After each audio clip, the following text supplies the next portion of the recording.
우리가 이제 사무엘을 하를 시작하면서 눈여겨 볼 것은 사울의 죽음이라고 하는 거예요. 사울의 죽음으로 끝나는 것이 아니라 이 사무엘 하라는 이 사울의 죽음과 동시에 다윗의 시작이 되는 것을 볼 수가 있습니다. 여호수아서도 똑같아요. 여호수아도 보면 1장에 모세가 죽은 후에로 시작이 됩니다. 모세가 죽고 이제 여호수아가 새로운 지도자로 딱 일어서는 것을 보게 되지요. 그래서 성경은 한 사람이 죽어도 또 하나님께서 준비한 사람을 통하여서 새 시대를 열어가는 것을 우리는 볼 수가 있습니다. 전적으로 우리는 하나님을 신뢰하고 의지하고 믿음으로 나가야지 사람이 아니라고 하는 거예요. 또 사람은 가도 또 다른 사람이 와요. 하나님께서 준비한 사람이 있다고 하는 것이죠. 자, 오늘은 이제 사울의 시대가 완전히 끝나고 다윗의 시대가 시작되는 첫 장에서 다윗의 그 신앙 인격을 다시 한번 볼 수가 있습니다. 참 이 사울에게 쫓겨서 10년 동안 이 방황을 했던 다윗. 분명히 사무엘이 어느 날 와서 왕이 될 것이라고 기름을 부어줬는데 왕이 되기는커녕 골리앗을 잡았음에도 불구하고 한때 박수를 받았음에도 불구하고 10년 동안 쫓겨다니는 신세였습니다. 그러나 하나님의 약속은 때가 되면 분명히 이루어진다는 거예요. 환난을 통하여서 연단을 통하여서 이 소망을 갖고 하나님께서 때가 됐을 때 일으켜 주시는 것을 보게 되지요. 자, 이제 사무엘이 지난번에 죽고 오늘은 그것을 장례 치르는 이런 모습입니다. 자, 10년 동안 자기를 쫓았던 사람이 죽었다는 소식을 들었을 때에 내심 얼마나 기뻐했습니까? 내가 나를 그렇게 박대하더니, 내가 나를 그렇게 죽이려고 쫓아다니더니 하면서 박수를 칠 일이 될 수 있겠지만, 그러나 다윗은 그렇지 않았어요.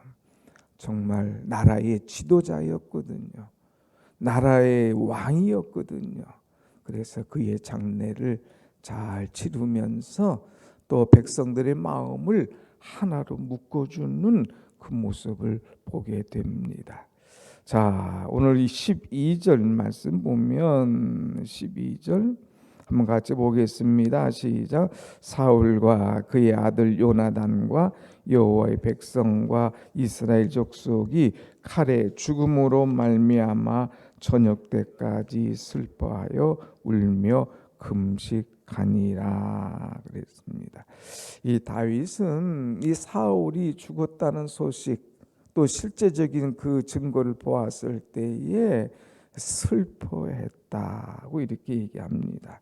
그의 불행을 참 기쁘게 생각하지 않고 슬프게 받아들이는 그 모습. 그래서 저녁 때까지 슬퍼하며 울며 금식하니라. 저녁 때까지. 그것은 보면 아침부터 그 소식 듣고 저녁 때까지 슬퍼하고 울고 금식했더라. 참 그의 죽음을 애도하는 이 모습을 보게 되지요.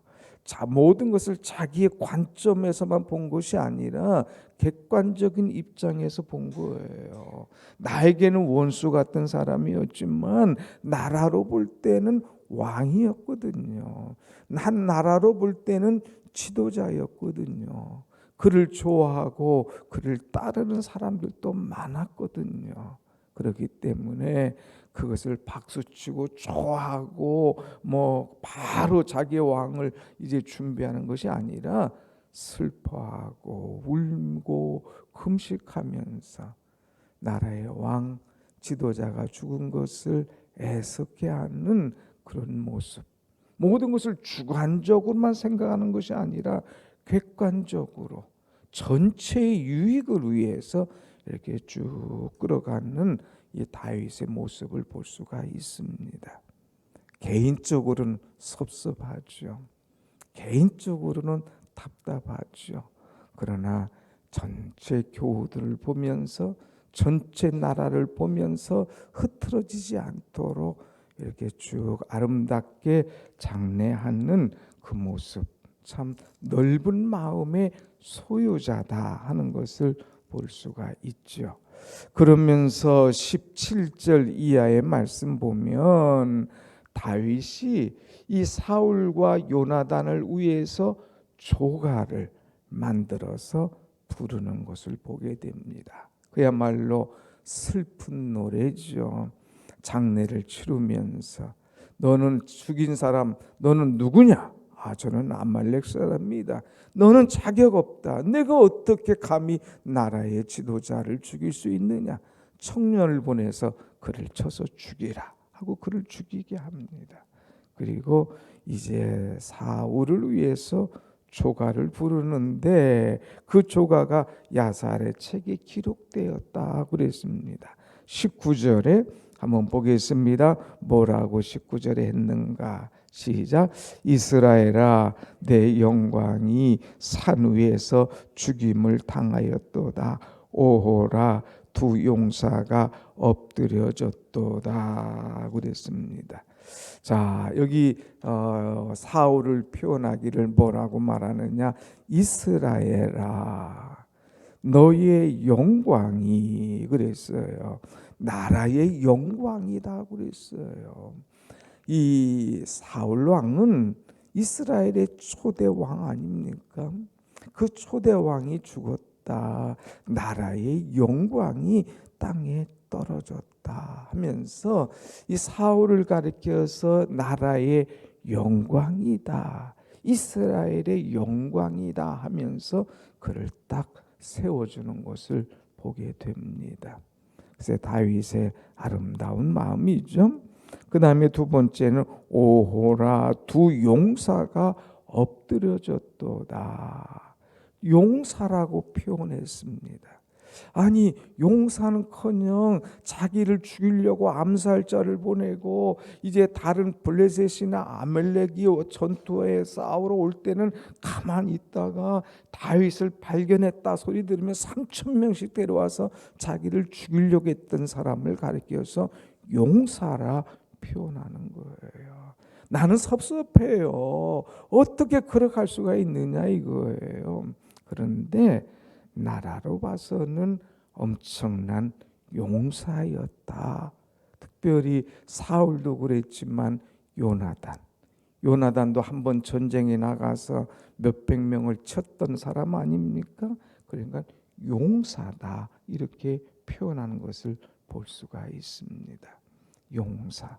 그를 얼마나 높여줍니까? 이스라엘의 영광이여, 이 나라의 용사여 하면서 그를 딱 높여주는, 이 객관적으로 이제 모든 사람을 대표해서 또 이렇게 이야기해 주는 것을 봅니다.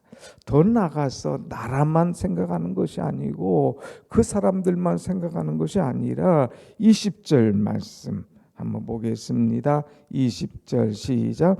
이 일을 가드에게도 알리지 말며 아스글론의 거리에도 전파하지 말지어다. 블레셋 사람들의 딸들이 즐거워할까? 할례 받지 못한 자의 딸들이 개가를 부를까 염려하노라 그랬습니다. 이 말은 무슨 말이냐? 가드에 알리지 말라. 블레셋의 수도예요. 또 이제 아스골론 거리에도 알리지 말라. 많이 사람들이 다니는 그런 그냥 왁자지껄한 그 곳. 다시 말해서 적들에게 또 이 이웃 나라에게 이거 알리지 마. 나라의 왕이 죽었다는 소식을 들으면 그들은 그것이 전쟁의 기회로 우리를 집어삼키려고 할 거야. 그러니까 함부로 죽었다 소리 하지 마. 또 특별히 전쟁에 나가서 죽었다, 이건 나라의 수치 아니냐. 그러니까 적에게 이 죽음을 알리지 마라. 나라 전체의 유익이 되지 않고 땅에 떨어질 것이다 하면서 내부 단속을 하는 거예요. 나라의 유익을 위해서, 흔들리지 않게 하기 위해서 딱 단속하면서 이제 나라를 세워가는 이 지도자의 아름다운 모습을 보게 됩니다. 오늘 우리는 이 나라의 수치, 이건 뭐 사람들은 뭐 수치 있으면 온 만방에 날리지 않습니까? 그런데 다윗은 딱 지켜줬다고 하는 거예요. 우리 한국에 이렇게 보면 막 조그만 뭐 수치 있으면 기자들은 막 그거 빼가지고 막 알리잖아요. 좀 좋은 소식을 알리고 좋은 소식을 전파한다면 얼마나 좋겠습니까? 전부 다 안 좋은 것만 빼가지고 알리려고 하는 이런 안타까운 이 모습. 자, 그런데 우리가 창세기에서도 말씀 보았지만 아브라함과 조카 롯이 잠깐 갈등이 있었어요. 다툼이 있었어요. 그럴 때에 아브라함이 얘기합니다. 조카를 불러다가 얘야, 내가 원하는 것이 뭐냐? 내가 좌하면 나는 우하고 내가 우하면 내가 좌하겠다. 너와 나가 다투는 것을 다른 사람들이 봐서 좋을 것이 뭐가 있겠느냐 하면서 그 다툼을 싹 정리하는 것을 보게 됩니다. 예수 믿는 것들이 저거 하나님을 믿는 이 삼촌과 조카가 싸우네.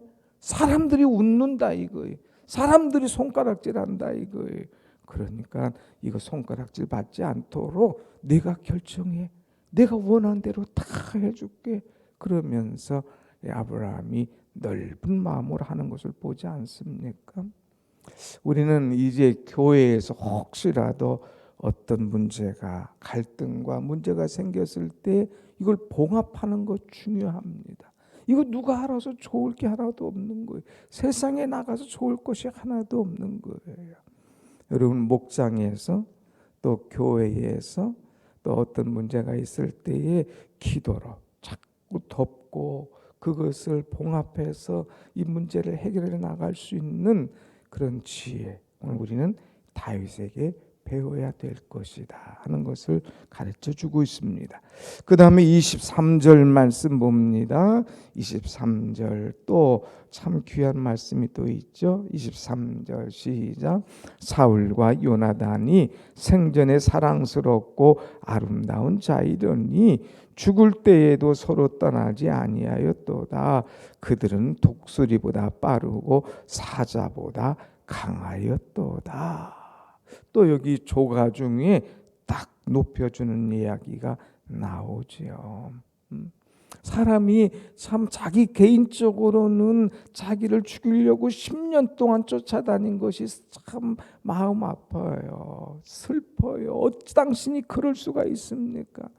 다윗이 사울을 죽일 수 있는 기회가 2번이나 있었잖아요. 그런데 그를 죽이지 않고 딱 살려줬는데 사울은 막 처음에는 내가 나보다 낫도다, 내가 이 모든 것을 다 차지할지어다 하면서 막 해놨다가 돌았으면 또 딴짓하고 돌았으면 또 딴짓하는 것이 얄미웠지만 그가 죽은 다음에는 그를 탁 높여줘요. 참 그는 생전에 사랑스럽고 아름다운 자였다. 또 그들은 독수리보다 빠르고 사자보다 강하였도다.